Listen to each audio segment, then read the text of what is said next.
And Abraham journeyed from thence, that is, where he was there before the Lord, where they had that meal under the tree in the tent. Uh, so he journeyed, left that place toward the south country. So he was there up near the Hebron area, which is more central Judea, Samaria. We call it, may call it the West Bank today, but that's where he was there when the Lord met him. But now he's heading down toward Beersheba and that area. And he dwelt between Kadesh and Shur, and sojourned in Gerar. And of Abraham said of Sarah his wife, she's my sister. And Avimelech, king of Gerar, and so again, he had been down there before. This is basically getting a little past Beersheba, down there in the south, in that area. And even the covenant that they'll make reveals that area is where Abraham was.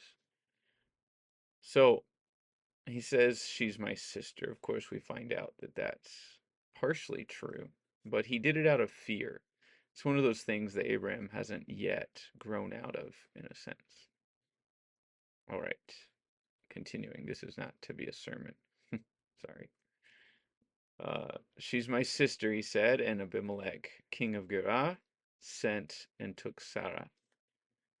And God came to Abimelech in a dream by night, and said to him, Behold, thou art but a dead man, for the woman which thou hast taken, for she is a man's wife.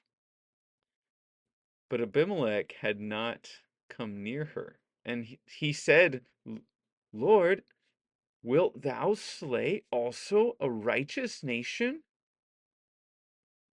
Said he not unto me, she is my sister? And she, even she herself, said, he is my brother. In the integrity of my heart and innocency of my hands have I done this. And God said unto him in a dream, Yea, I know. Let's do that again. Yea, I know that thou didst this in the integrity of thy heart. For I also withheld thee from sinning against me. Therefore suffered I thee not to touch her. I didn't let you touch her because I knew you were innocent and not doing this out of spite or uh, maltreating a prophet of God. Now, therefore, restore the man his wife, for he is a prophet, and he shall pray for thee, and thou shalt live. And if thou restore her not, know thou that thou shalt surely die, thou and all that are thine. Therefore Abimelech rose early in the morning, and called all his servants, and told all these things in their ears, and the men were sore afraid. Then Abimelech called Abraham, and said unto him, What hast thou done unto us? And what have I offended thee, that thou hast brought on me and on my kingdom a great sin? Thou hast done deeds unto me that ought not to be done. And Abimelech said unto Abraham, What sawest thou that thou hast done this thing? And Abraham said, Because I thought, surely the fear of God is not in this place, and they will slay me for my wife's sake.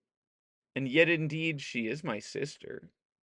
She is the daughter of my father, but not the daughter of my mother. And she became my wife.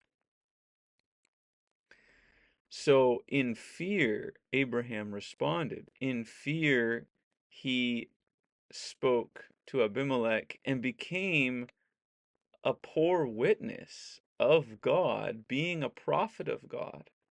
He became a negative witness.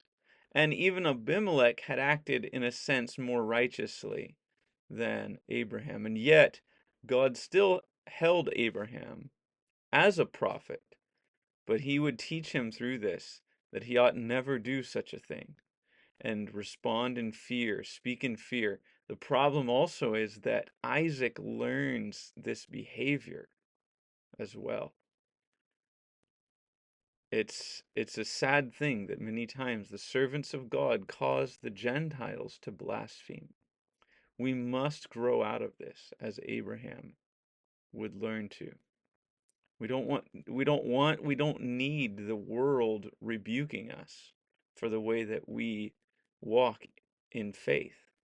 Abraham, the father of faith, is here learning how to walk in faith and not in fear. He'll learn it by the next two chapters and be secure in it. But at this point, he's still struggling there. He's still dealing with fears of this life, and he ought not. He ought trust that God is working in any man. God can be working in their lives, and we need to trust that he is. And Abraham learns that here, that God was working in it in Abimelech's life. And so, verse 13, it came to pass when God caused me to wander from my father's house that I said unto her, unto Sarah, this is thy kindness which thou shalt show unto me at every place whither we shall come. Say of me, he's my brother. So he admits that he's the one that caused this. And Abimelech took sheep and oxen and men servants and women servants and gave them unto Abraham and restored him Sarah his wife. And Abimelech said, behold, my land is before thee. Dwell where it pleaseth thee. Live where you want. And unto Sarah he said, behold, I have given thy brother, he throws the jab, 1,000 pieces of silver. Behold, he is to thee a covering of the eyes. Whoa, he's blinded you. He's caused you to not walk in truth. How many religious leaders end up doing that before they really learn to walk in faith, as Abraham would in a couple chapters? Wow, he's a covering of the eyes to thee, unto all that are with thee, and with all other. Thus she was reproved. She was corrected for her lying to Abimelech. So Abraham prayed unto God, and God healed Abimelech and his wife and his maidservants, and they bare children. For the Lord had fast closed up all the wombs of the house of Abimelech because of Sarah, Abraham's wife. Wow. So there was even consequences that were caused there. And yet the Lord knew, and the Lord had already acted. Interestingly enough, the Lord had already acted in the future, knowing the innocency of what had taken place in the past.